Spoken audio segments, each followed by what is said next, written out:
Show y'all some of the tools of the trade. My little room. Humongous. I have a whole nother side.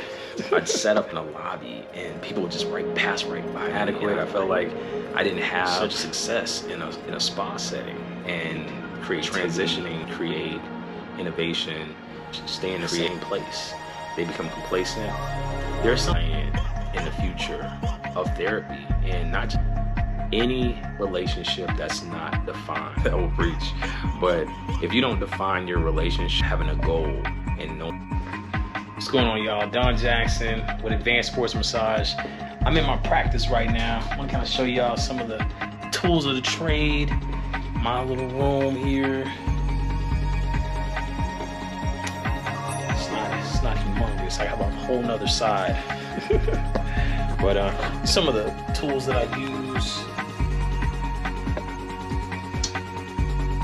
I did a non 4K video, and I talked about some of my favorite tools. So this is my all-time favorite.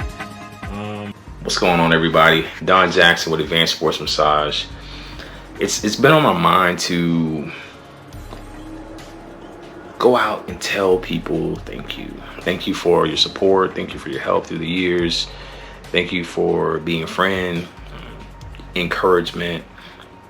Thank you. I remember starting out where I'd set up in a lobby and people would just pass right by me, and I'd be like, oh my gosh. I felt like I was inadequate. I felt like I didn't have what I needed, but I was actually experiencing such success in a spa setting, and transitioning from the spa to owning your own business is definitely different. It's definitely a challenge.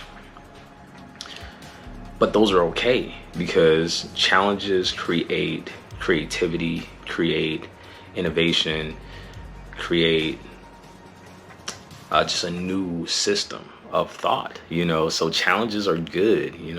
Those that are not challenged stay in the same place. They become complacent. There's something I want to say to practitioners and anyone that's looking to be a client in the future of therapy, and not just a client, but someone focusing on a life of movement and being pain-free and recovery. Any relationship that's not defined will end. That'll preach. That will preach. But if you don't define your relationship, you don't really have a relationship. And that's even like having a goal and knowing where you stand with a goal or with a destination. So those are important. It's important to set a goal. It's important to know where you're going.